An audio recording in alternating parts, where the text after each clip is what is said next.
because it's kind of like a sacred ground. Preserving the past. Hear why volunteers are working so hard to restore this forgotten cemetery.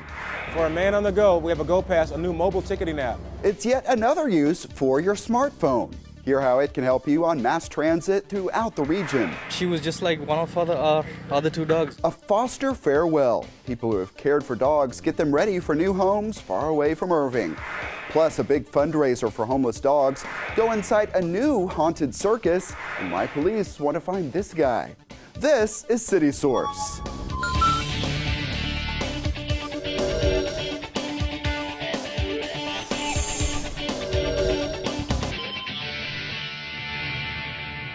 Hello and welcome to City Source. I'm Thomas Gandy. It is Irving's newest haunted attraction, and we are inside coming up. But first, another business win for the city of Irving. That was the scene as leaders from the billion-dollar security and software company Trend Micro cut the ribbon in its new global headquarters. The company moved from Silicon Valley, California, as well as other spots, and leased more than 50,000 square feet of an office building on East John Carpenter Freeway. More than 220 people will work there. I was real privileged to be able to meet with the mayor yesterday, and she is just so jazzed about us coming on board. And you know, it's not just about the jobs, but it's just you really feel part of a family. You know, that's certainly the way we've been treated. So it's been very good from that perspective. Any single time that you bring in jobs into the city, it's our #1 focus. But bringing a whole global headquarters in, it's phenomenal. And obviously they've got a worldwide reputation, and we're real pleased. We will be posting more from this event and explain the company's community grant program on our YouTube channel. That's youtube.com/the City of Irving. Getting around the region may now be easier for smartphone users. DART says it is among the first mass transit agencies in the nation to have a mobile ticketing app, and we were there for its debut in Irving.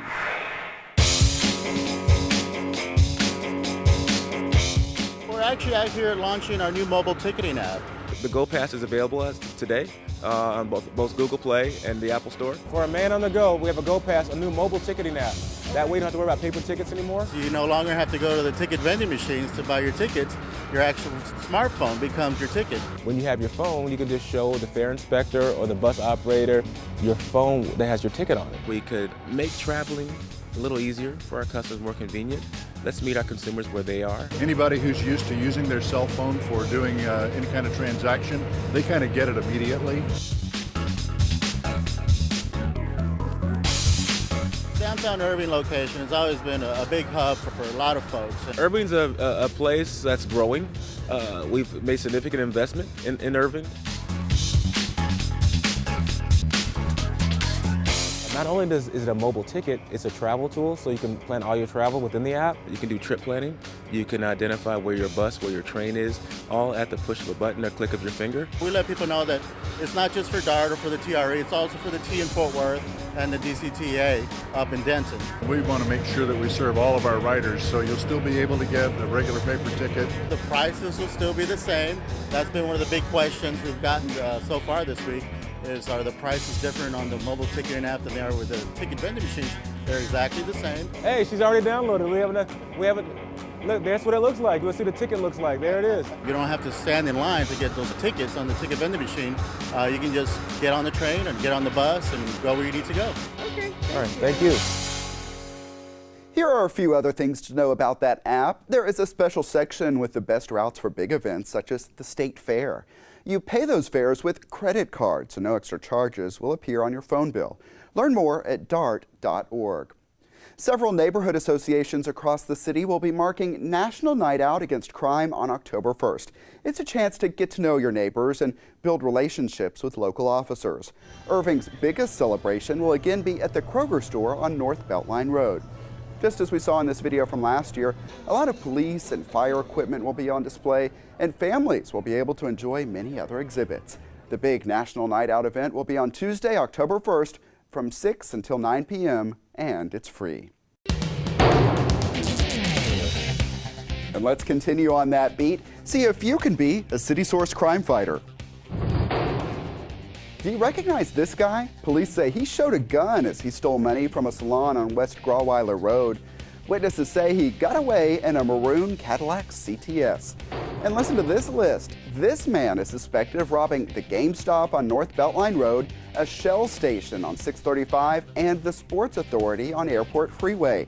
Witnesses say he has a large bump on the right side of his jaw and was seen driving a dark Honda Accord with a rear spoiler. If you have information, call robbery investigators at 972-721-2535 or email ipdcrimetips@cityofirving.org, and that's how you could be a City Source crime fighter. A long-neglected piece of Irving history is getting some much-needed attention. Hidden in an overgrown plot of land is the final resting place of some 200 Irving settlers who first came to the area as slaves. Now, as Jolene DeVito explains, volunteers are working to show these pioneers the respect and death they did not always get in life.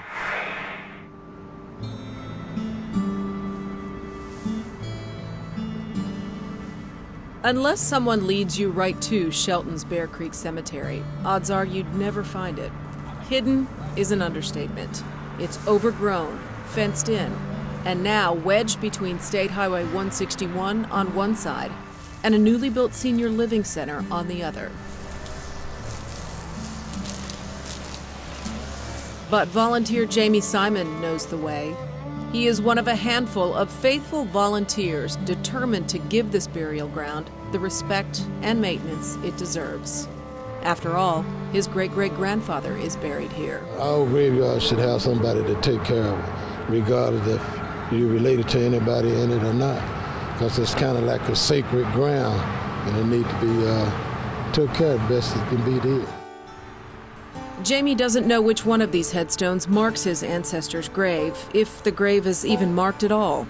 More than 200 former slaves and their relatives are buried here, yet only 12 legible headstones remain.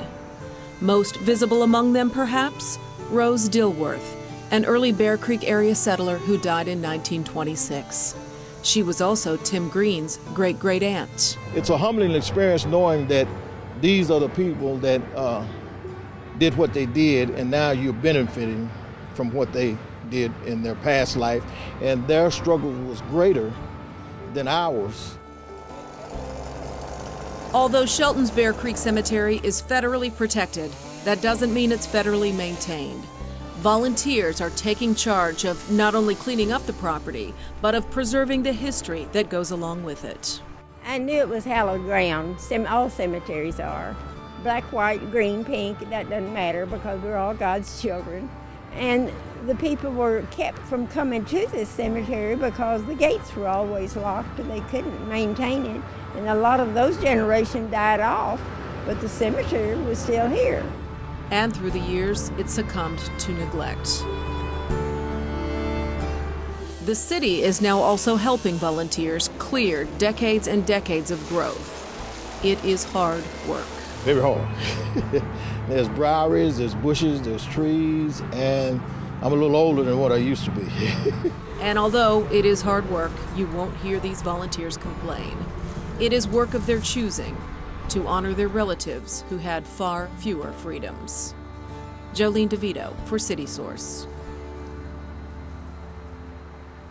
In other news, at all Irving libraries, October is the month of the Big Read. The program is funded by a grant from the National Endowment for the Arts, and the goal is to get people in the city reading and talking about the same book. This year, The Great Gatsby is the selection.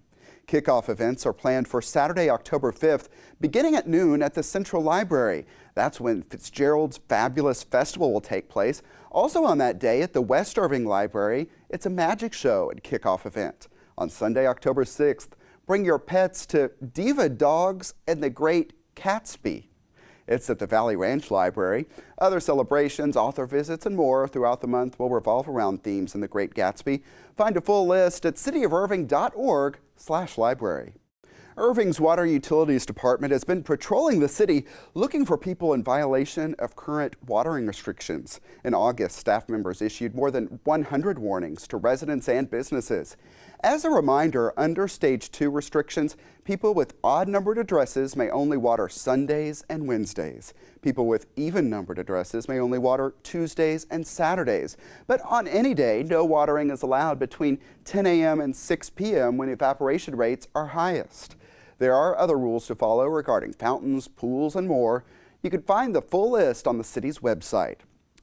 There is help available for groups wanting to build community gardens. On past shows, we have shown you one built at Bear Creek Church.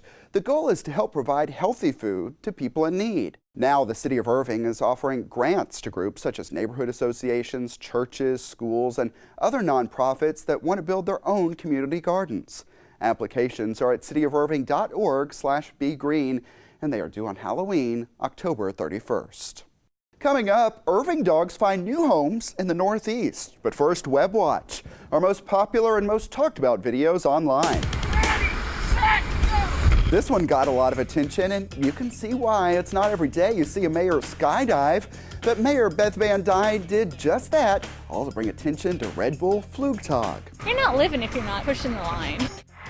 Also attracting a lot of views, our look at new speed trailers used by Irving police. In response, Diana Torres posted on the police department's Facebook page, "Thanks for keeping our city safe." And rounding out the Web Watch this week, our story on cat adoptions at PetSmart. This one just keeps on getting a lot of views. On YouTube, Jamin Cornejo wrote, "Aw, I'm looking for another cat, LOL." Hey Jamin, glad you enjoyed the video and that we can make you LOL. If you missed any of those stories, find them at the all-new ICTN.tv. That's also where you can watch us live 24/7.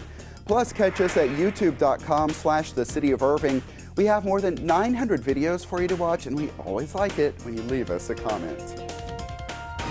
A new attraction is sure to leave some visitors shaking in their boots.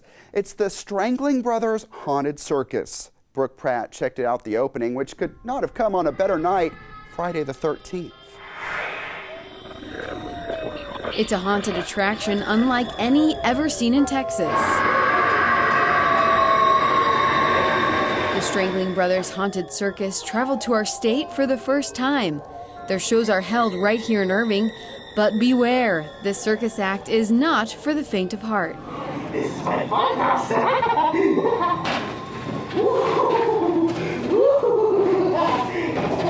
It's a haunted circus, so clowns, if you're afraid of clowns, then come on down. There's more than just clowns, though. This doctor has worked several haunted houses before joining the haunted circus, and he says it's unlike any other.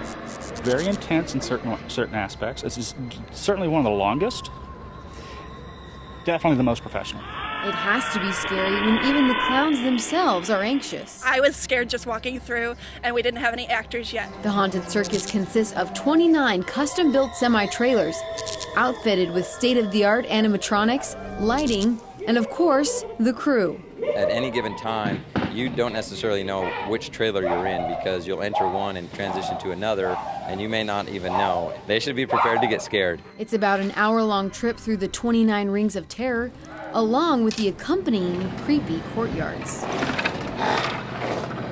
The Strangling Brothers of Texas, Ryan Lee and his older brother Kevin, have been making haunted houses in their garages for the last 10 years.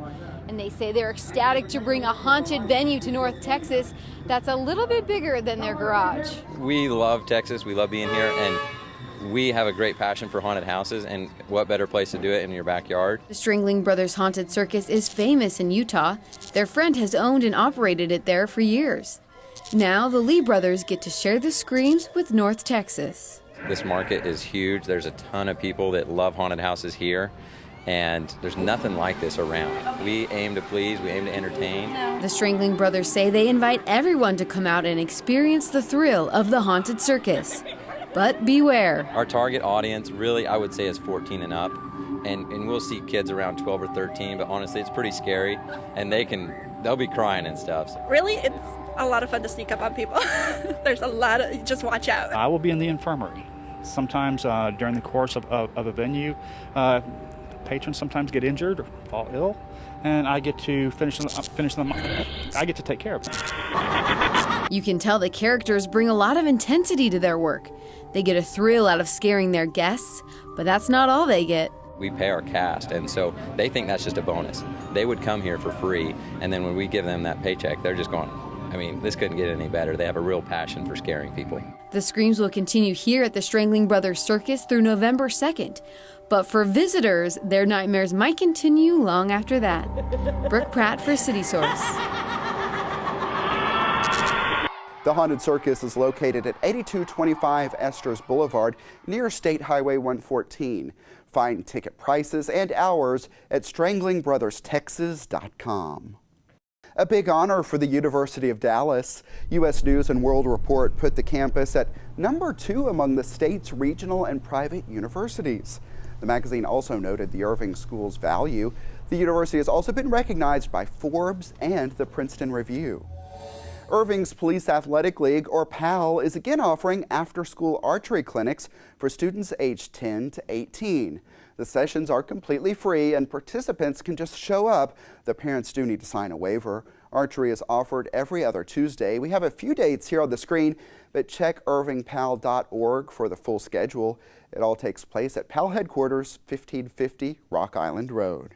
Last time on City Source, we showed you some families just learning how to foster dogs, bringing dogs into their homes temporarily to help socialize them and get them ready for permanent homes. Fast forward from that class and see some people saying a sad goodbye to dogs they helped raise. Ashley Roberts has that. You think he feels a little nervous too? I think he does.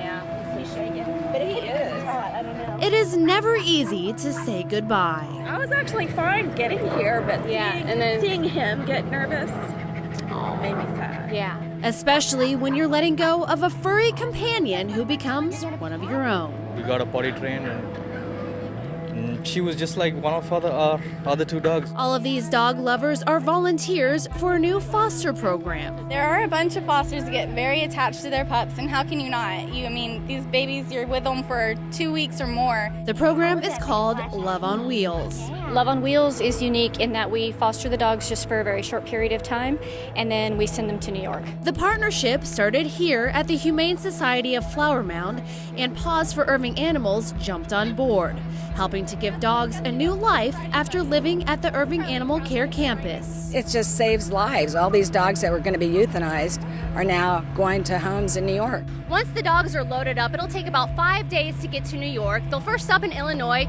then they'll head to the shelter in New York. And oftentimes, their forever families are already waiting to greet them once they arrive. We'll send all of their pictures and profiles to the receiving organization, which is Helping Hounds Dog Rescue in DeWitt, New York.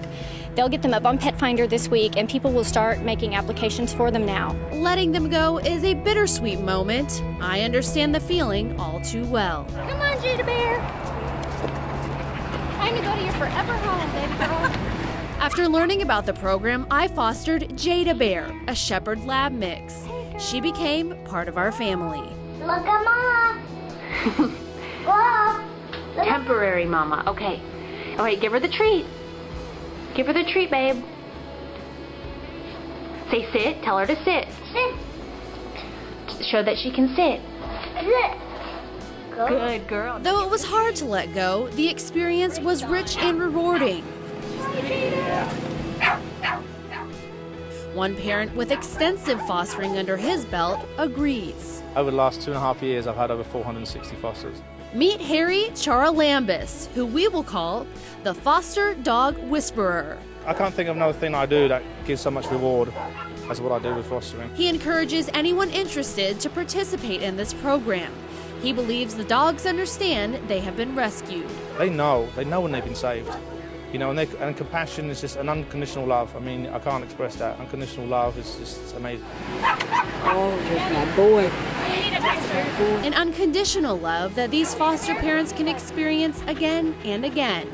Coordinators say the more help, the better. We need more fosters and more funding. It costs us about $150 for every dog that goes there, and we don't make that up in an adoption fee. And while it may be sad to say goodbye, each foster parent knows the happiest chapter of their foster dog's life is waiting for them in New York.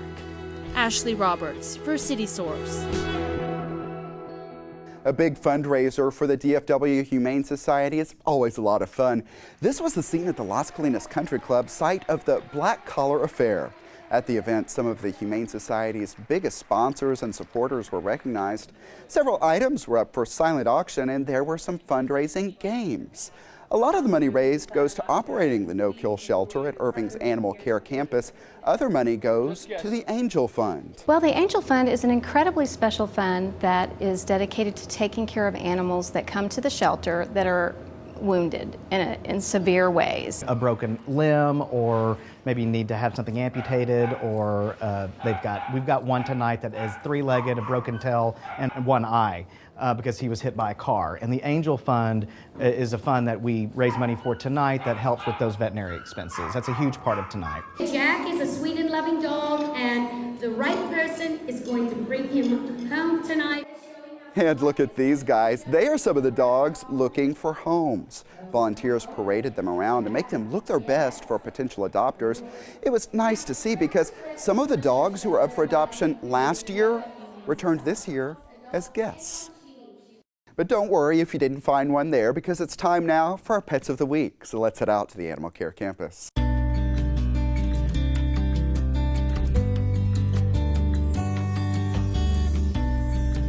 Thank you for joining us for this week's Pet of the Week. First up today we have Enrique. He is an Australian Shepherd Rottie mix, so he is part Australian Shepherd and part Rottweiler. He is about 1 month old, and this little guy actually has a fractured toe. He's a really sweet little man, and with some rest and just some treatment, he will be very, very healthy and playful. He's looking for a forever home, somewhere he can live out his life and have fun and play all day. Come and visit with Mr. Enrique. He's a lot of fun and really sweet. This guy here is Tough. He's about 4 years old. He is a Rottweiler mix. He is also a special needs guy today. He's very sweet, very loving, and very playful, but unfortunately this little guy here came to us with a fractured hip. He is looking for someone to take him home and take care of him. That way he can be a happy, healthy pup. We're looking at giving him a surgery that might help him, but we are definitely looking for a good home for him. He's so sweet. Please come and visit with him today. He's looking for you. This little guy here is a 4 month old black domestic short hair kitty. He does have a little white spot on his chest. His name is Racetrack because he was found outside of a racetrack. He's very friendly, very playful, and very loving. Please don't forget the playfulness because he does love to do that. Please come and visit with him today. He is looking for his forever home where he can play all day and cuddle all night. Please come and see him today. All right, thanks a lot, Ashley. The Animal Care Campus is located at 4140 Valley View Lane. It is open Tuesday through Friday from 11 a.m. until 6 p.m. Then on Saturday, the hours are 10 a.m. until 5 p.m. We have a whole lot to show you on our next City Source, including all of the fun at Red Bull Flugtag. I'll be out there among the thousands expected, talking with participants and spectators. And we have coverage of another big event, the Patriot Games. See the muddy course competitors took on and learn more about the cause this event supported. Plus, find out why men are walking a mile in high heels. It's the event with a twist that brings attention to a cause. Email us your thoughts on our stories. The address is ictn@cityofirving.org. We may read some of your messages here on the show or comment on our videos at youtube.com/thecityofirving. And that's it for this edition of City Source. We leave you now with some behind-the-scenes action at the Strangling Brothers Haunted Circus. Thanks to everyone who was a part of this one, and thank you for watching. We'll see you next time.